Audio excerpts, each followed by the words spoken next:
I was awful at it to start. I was awful at a lot of things to start. The first presentation I ever made in a home office environment, and I crashed and burned. I crashed and burned so badly that I got a phone call the next day from the CEO's admin, and she told me that I was heading to Chicago the following Monday for a Communispond course in public speaking. And you know what?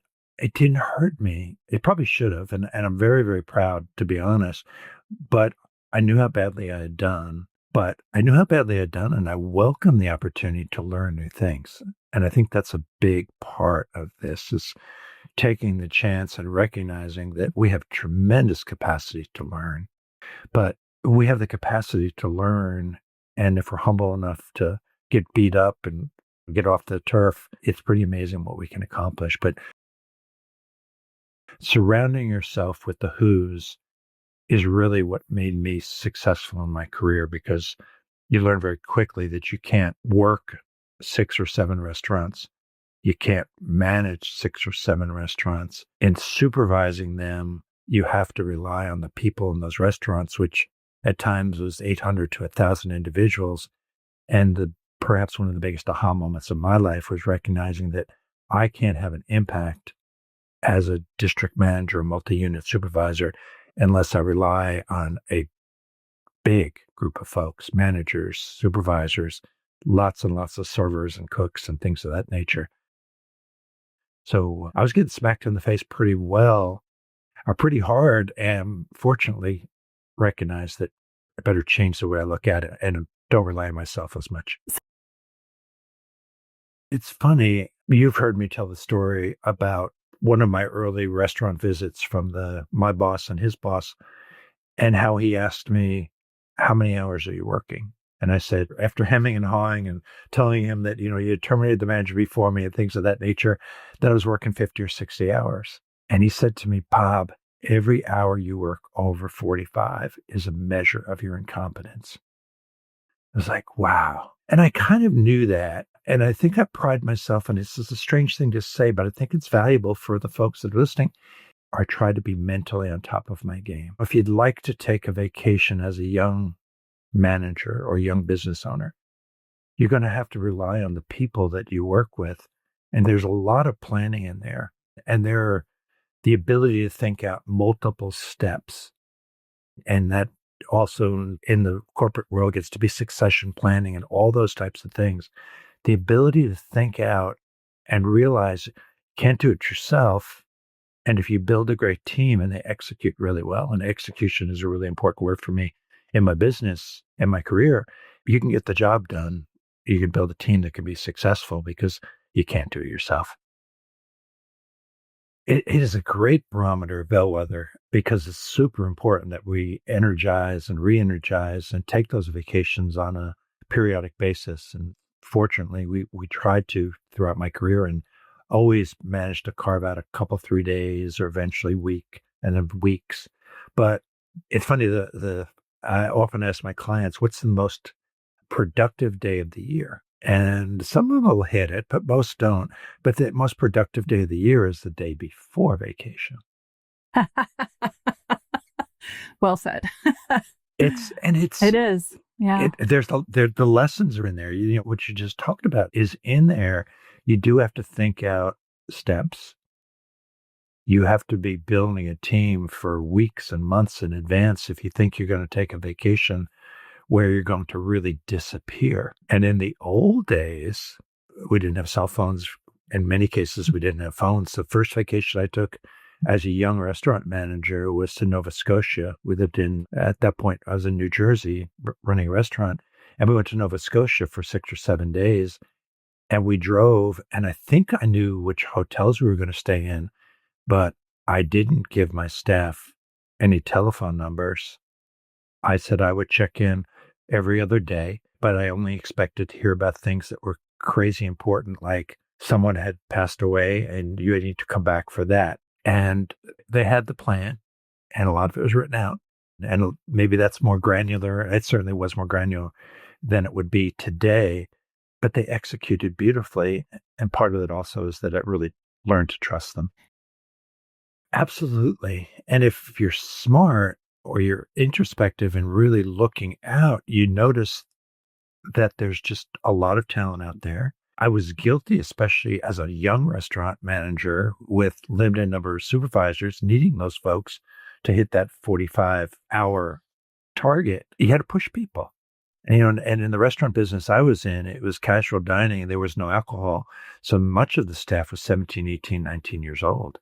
And there were 17 and 18-year-olds that were left to run the restaurant for hours at a time and eventually shifts at a time.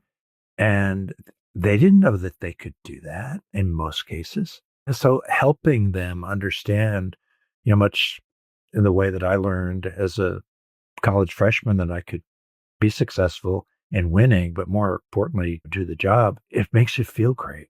I love watching. Some of the greatest achievements have been the people that have worked alongside of, and they've been promoted and they've grown and they've grown and they've. One of the things I learned early on when I was supervising probably 6 or 7 restaurants at that point with the phone on the wall, I did a YouTube video of this recently as just a little snippet, but especially running restaurants with a lot of young people, all kinds of crazy things happen when you're running restaurants. Restaurants are an education in and of themselves. So the phone would ring and maybe 3 or 4 or 5 times a day in the beginning, if I was working from home or if it was a day off, and I'd answer the question, hey, we're into a problem here. What do I do? And I answered the question. There was a day, and I don't know what caused it, perhaps some frustration, perhaps I just had a smart day instead of a dumb day. I learned that it was time to ask the question, so what do you think you need to do? And it's amazing how often they had the answer, but it's amazing how it actually was the beginning of the coach paradigm, because in asking that question, we're doing what we do as good coaches, which is basically, tell me what you think you might want to do, and then listening. And then in the coach paradigm that certainly I practice, it's tell me more. Tell me more. Let's dig into that a little bit deeper. And you don't ever say, but that's a really bad idea. Or that you're wrong. And a good coach, certainly can toss in opinions when appropriate. But for the most part, it's our job to pull out of talented people, and most people are, what they know and how they can do the job on their own. So it's interesting because we learn along the way as leaders before we were coaches in executive development that these tools work. So for me, it was very natural to be a coach that said, hey, let's talk about the best way to do this. What do you think? What do you think? And it is really joyful, quite frankly. I always like to talk about, and this is how I perceive it, I think it's probably accurate, but they think about George Washington talking to his other leaders before crossing the Delaware. And there were a lot of decisions that had to be made. And, what night is it? And do we cross when there's a full moon? And what about the weather? And how many people go on the boats? And all that type of thing. And then eventually as a leader, and this is where I assume, but I think this is probably the way it happened, he said, okay, guys, we're going to cross tomorrow. We're going to do it at 6:00. The moon's going to be out. The moon's not going to be out, whatever. And because we're all committed to be successful and we've all had conversation in this, they say, let's go for it. And so that great leader doesn't have to be correct all the time in an academic sense. They need to put across that confidence and helping folks understand that we've examined this from all the ways we need to, and now we're ready to make a decision. And there are 4 decisions we can make, or 6 or 8 or 10 or 2, but we're going to make this decision. And because we're very confident and committed, to your point, most often it carries the day. Yeah. One of the best bosses I ever worked for was a fellow named Doug Anderson. And we'd have a staff meeting. At that point, I was a director. And we'd have a staff meeting every Monday afternoon. There'd be 3 DVPs, division vice presidents, 3 of the most diverse individuals you've ever met. And typically, if another gentleman, Dave Dorwart and Dave runs 9 companies today. He was a star, was then and still is. But the 5 of us or the 6 of us with Doug would be in the room, and Doug would listen for hours to these 3 DVPs duke it out, to your point. And there were a lot of diverse opinions. In fact, one of them was very diverse in that he had no interest whatsoever in anything competitive, which is pretty unusual in the leadership world. So we might be talking about incentives and things of that nature. And Don was always absolutely anti incentive, which is interesting. But we'd listen. And eventually, Doug, the COO, would say, okay, guys, I've heard enough. And this is the way we should proceed. Are we all on the same page? And his term was eventually looking at Dave and I, or the two people that had to put it in place, two directors, is it crystal clear? In fact, he'd stick a F in there as an expletive. Is it crystal clear?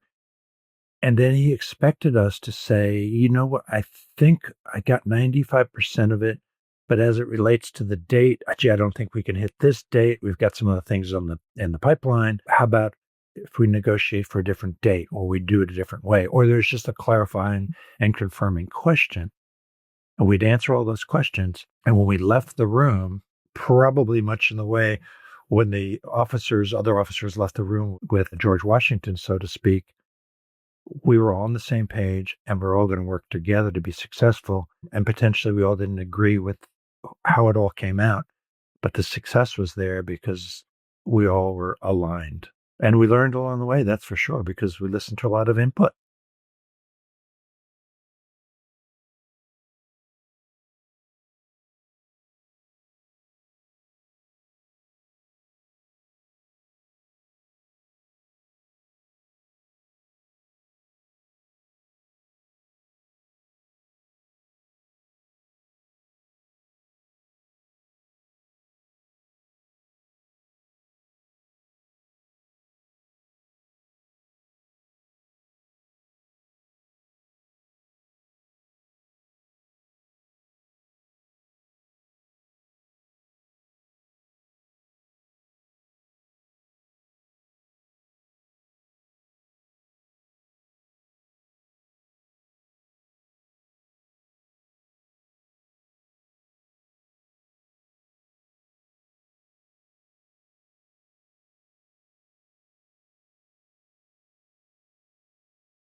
grown. And yet, so many of the business folks that I work with don't think about their staffs that way. They think that they're tools.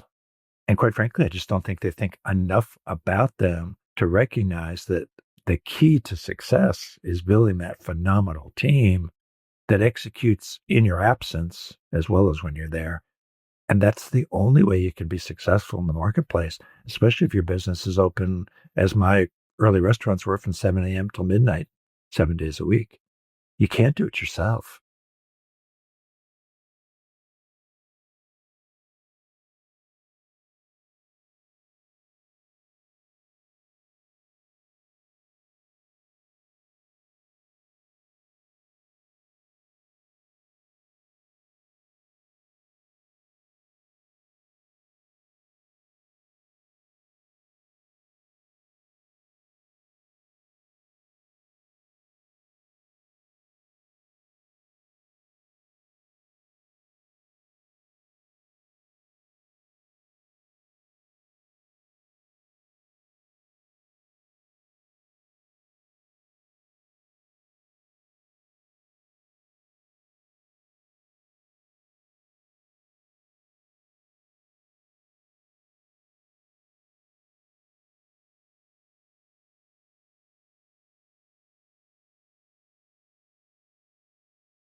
biggest challenges that people run into often is that their voice isn't being heard. And so what I love about that description that you just shared is, hey, their voice was heard. Their voice was heard for hours.